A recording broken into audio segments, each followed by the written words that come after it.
আসসালামু আলাইকুম আরহামাতুল্লাহি ওয়াবারাকাতুহু। দরুদ শরীফ পাঠ করলে কি কল্যাণ অর্জিত হয় এবং সর্বোত্তম ও সবচেয়ে ছোট দরুদ কোনটি সেই বিষয়ে তুলে ধরার চেষ্টা করব আজকের ভিডিওতে। ইনশাআল্লাহ ভিডিওটি শুরু থেকে শেষ পর্যন্ত দেখুন। সর্বশ্রেষ্ঠ মানব রাসূল সাল্লাল্লাহু আলাইহি ওয়াসাল্লাম, যাকে কেন্দ্র করেই তামাম পৃথিবীর সৃষ্টি, তার প্রশংসাই হচ্ছে দরুদ। এই দরুদ পাঠ মানুষের ইমানি শক্তিকে বৃদ্ধি করে। আল্লাহ তাআলা মানুষের কল্যাণের জন্যই দরুদ পাঠকেও নাজাতের মাধ্যম বানিয়েছেন। দরুদ শরীফের মধ্যে সর্বোত্তম দরুদ হলো দরুদ ইব্রাহিম, যা নামাজের শেষ বৈঠকে পড়া হয়। আর সবচেয়ে ছোট দরুদ হচ্ছে এটি, সাল্লাল্লাহু আলাইহি ওয়াসাল্লাম, যা পাঠের মাধ্যমে সালাত ও সালাম পাঠের হুকুম আদায় হয়ে যায়। সালাত ও সালাম এবং রাসূল সাল্লাল্লাহু আলাইহি ওয়াসাল্লামের মর্যাদায় অসংখ্য আয়াত নাজিল হয়েছে, যার কয়েকটি রাসূল সাল্লাল্লাহু আলাইহি ওয়াসাল্লামকে সম্মান জানানোর সর্বোত্তম মাধ্যম হচ্ছে এই দরুদ পাঠ করা।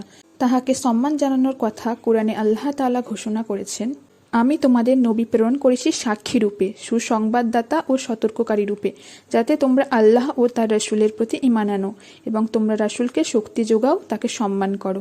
আল্লাহ রাসূলের মর্যাদায় বলেন, আল্লাহ নবীর প্রতি অনুগ্রহ করেন এবং তার ফেরেশতারাও নবীর জন্য অনুগ্রহ প্রার্থনা করে। হে মুমিনগণ, তোমরাও নবীর জন্য অনুগ্রহ প্রার্থনা করো ও তাকে যথাযথভাবে সালাম জানাও। দরুদ পাঠের ফজিলত। হাদিসে এসেছে, যে ব্যক্তি হাসুরের ময়দানে রাসূল সাল্লাল্লাহু আলাইহি ওয়াসাল্লামের সঙ্গে থাকতে চান, সে যেন বেশি বেশি দরুদ পাঠ করে। যে ব্যক্তি বেশি বেশি দরুদ পাঠ করবে, তার জন্য রাসূল সাল্লাল্লাহু আলাইহি ওয়াসাল্লামের সুপারিশ আবশ্যক হয়ে যায়। বেশি বেশি দরুদ পাঠের বরকতে স্বপ্নযোগে রাসূল সাল্লাল্লাহু আলাইহি ওয়াসাল্লামের দিদার নসিব হয়ে যায়। দরুদ পাঠের বরকতে রাসূল সাল্লাল্লাহু আলাইহি ওয়াসাল্লামের সাক্ষাৎ লাভ করতে পারলে ওই ব্যক্তির জন্য জাহান্নামের আগুন হারাম হয়ে যায়। দরুদ পাঠের ফলে বান্দার সব বৈধ চাওয়া পাওয়া আল্লাহ কবুল করেন। দরুদ পাঠের প্রয়োজনীয়তা বোঝাতেই আল্লাহ তাআলা কোরআনে আয়াত নাজিল করেছেন।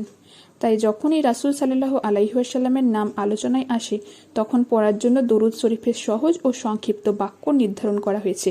সাল্লাল্লাহু আলাইহি ওয়াসাল্লাম অর্থাৎ আল্লাহ তাআলা তার উপর সালাম পাঠান।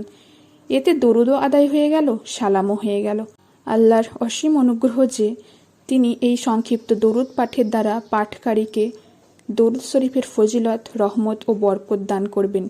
আল্লাহ আমাদের নামাজের দরুদে ইব্রাহিম ছাড়াও নিয়মিত দরুদ পাঠ করে ফজিলত লাভ ও স্বপ্নযোগে রাসূল সাল্লাল্লাহু আলাইহি ওয়াসাল্লামের দিদার লাভের তৌফিক দান করুন।